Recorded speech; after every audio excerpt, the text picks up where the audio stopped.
Hoy vamos a meternos de lleno en la vida y sobre todo en los últimos días de una figura, bueno, una de las más complejas y sin duda más influyentes de la música del siglo XX, Brian Wilson, el genio detrás de los Beach Boys. Así es. Y para hacerlo, tenemos una colección de fuentes fascinante.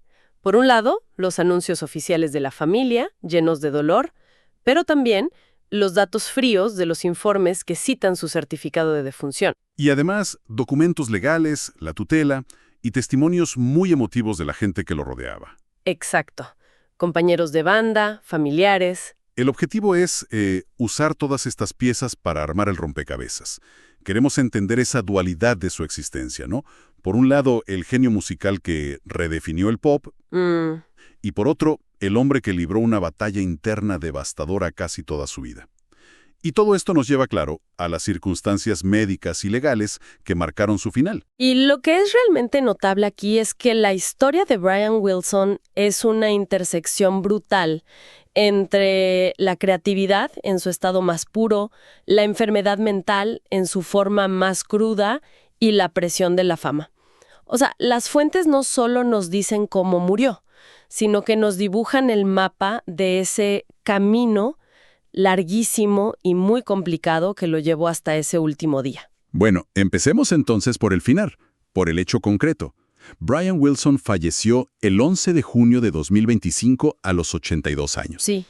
Y la declaración que emitió su familia es muy reveladora por lo sencilla que es. Decía algo como: estamos desconsolados al anunciar que nuestro amado padre, Brian Wilson, ha fallecido. Nos hemos quedado sin palabras. Y luego pedían privacidad. Por favor, respeten nuestra privacidad en este momento. Nos damos cuenta de que estamos compartiendo nuestro dolor con el mundo. Amor y misericordia. Es casi un susurro. Se siente el shock, ¿no? Totalmente. Y para darle un anclaje fáctico a ese dolor, los documentos como el certificado de defunción son muy claros. La causa inmediata de la muerte fue paro respiratorio. Paro respiratorio. Pero, y esto es lo importante, no fue un evento súbito y aislado. Fue la última pieza de un dominó que ya venía cayendo. ¿A qué te refieres con eso? O sea, ¿qué más estaba pasando en su cuerpo? Pues la lista de factores que contribuyeron es larga y muestra un deterioro sistémico. Estamos hablando de sepsis, que es una respuesta tremenda del cuerpo a una infección. Ajá. Cistitis, que es una infección urinaria. Un trastorno neurodegenerativo, apnea obstructiva del sueño, insuficiencia respiratoria crónica y insuficiencia renal crónica. ¡Caramba! Básicamente, su cuerpo estaba luchando en múltiples frentes a la vez y finalmente no pudo más. Es una lista devastadora. No fue una sola cosa, fue un colapso general. Y los informes dicen que no se hizo autopsia. Eso es normal en un caso así, con tantas complicaciones. Sí, es bastante común. Cuando una persona de su edad, con un historial médico tan complejo y que ya está bajo cuidado médico constante, fallece, las causas suelen ser muy claras para los doctores. No había ningún misterio que resolver, digamos. Claro. La batalla era conocida y, lamentablemente, se sabía cuál podía ser el desenlace. Y el lado humano de estos datos clínicos es que, según las fuentes, murió tranquilamente, mientras dormía en su casa de Beverly Hills. Sí, unas pocas semanas antes de cumplir 83 años. Y después de un servicio privado, el 6 de agosto, sus restos cremados fueron enterrados en el Westwood Memorial Park. Un final en paz, que contrasta muchísimo con gran parte de su vida. Un contraste enorme. Un final sereno para una vida que fue, en muchísimos momentos, una auténtica tormenta. Exacto. Y eso nos lleva a la pregunta clave. ¿Cómo llegó a ese punto de fragilidad? Porque los meses previos a su muerte fueron definitorios, y todo gira en torno a una figura legal, la tutela. Así es. En mayo de 2024, un tribunal aprobó que Brian fuera puesto bajo una tutela. Y es fundamental aclarar algo aquí. ¿Qué cosa? Esta era una tutela sobre sus asuntos personales y médicos, no sobre sus finanzas. Sus activos ya estaban protegidos en un fideicomiso desde hacía tiempo. Ok, importante aclaración. El evento que precipitó todo esto fue un golpe durísimo. La muerte de su esposa, Melinda Ledbetter, en enero de ese mismo año. Ella era su roca, ¿no? Hay una declaración de Brian sobre ella que es increíblemente potente. Sí, ¿la tienes por ahí? Melinda era más que mi esposa, era mi salvadora. Me dio la seguridad emocional que necesitaba para tener una carrera. Era mi ancla. ¡Qué palabras! Mi salvadora. Te da una idea del vacío inmenso que debió sentir.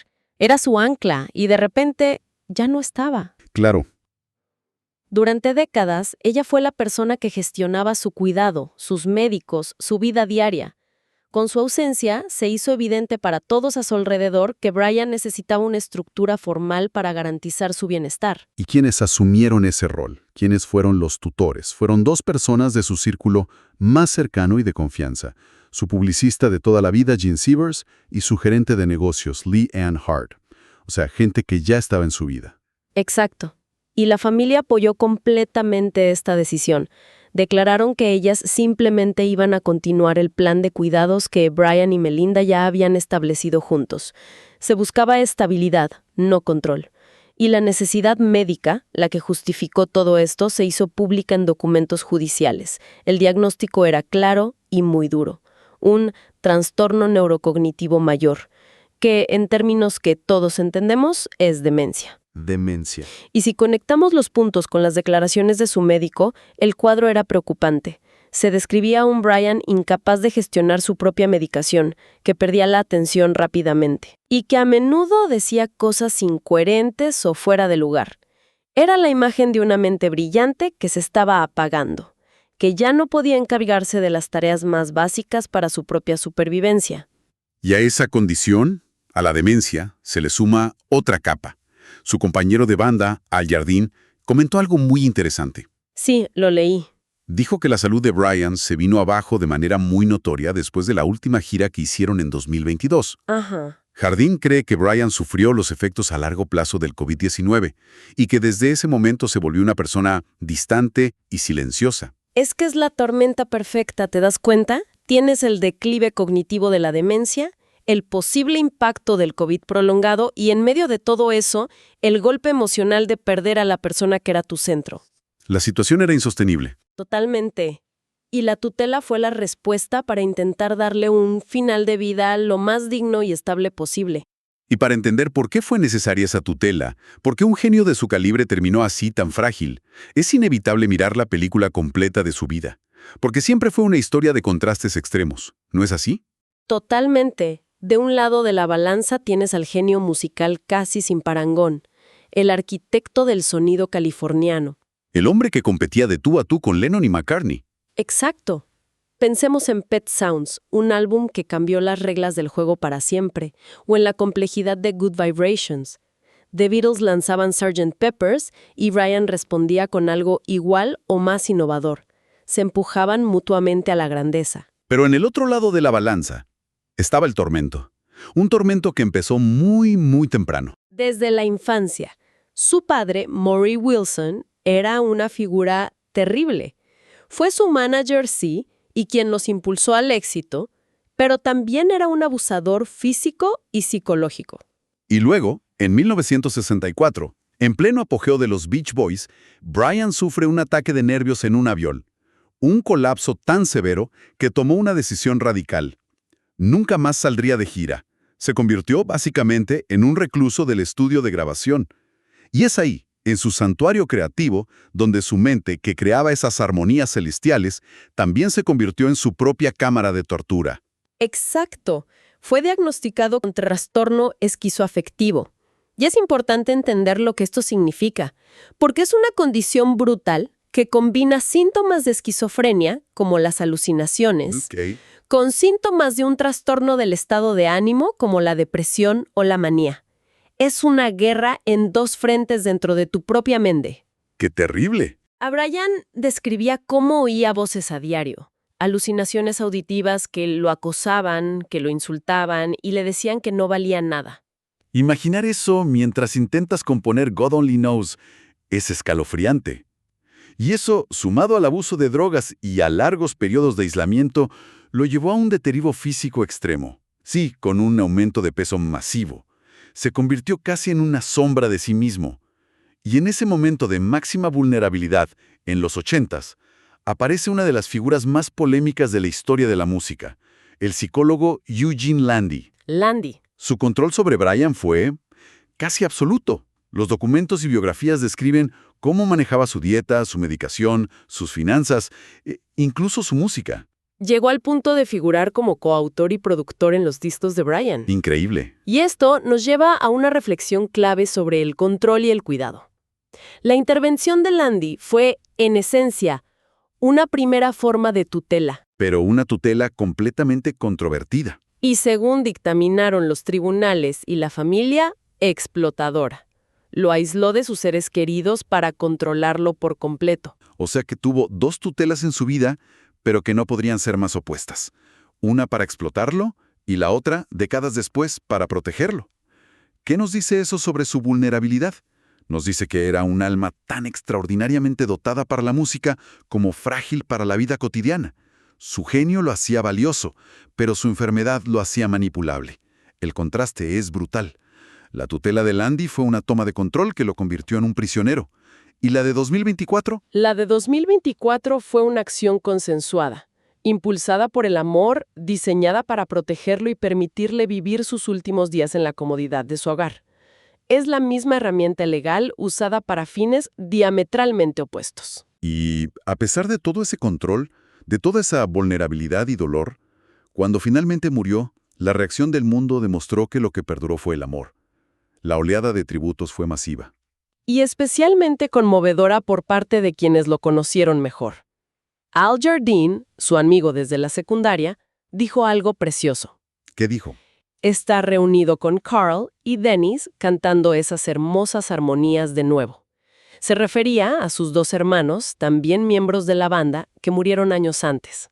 Incluso Mike Love, con quien tuvo una relación, notoriamente conflictiva, llena de demandas, fue inequívoco en su homenaje. Sí, ¿qué dijo él?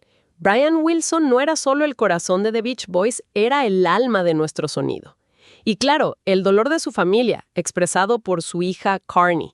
Nunca había sentido este tipo de dolor, pero sé que está descansando allá en el cielo. Pero si conectamos esto con el panorama general, su legado trasciende las canciones y los homenajes.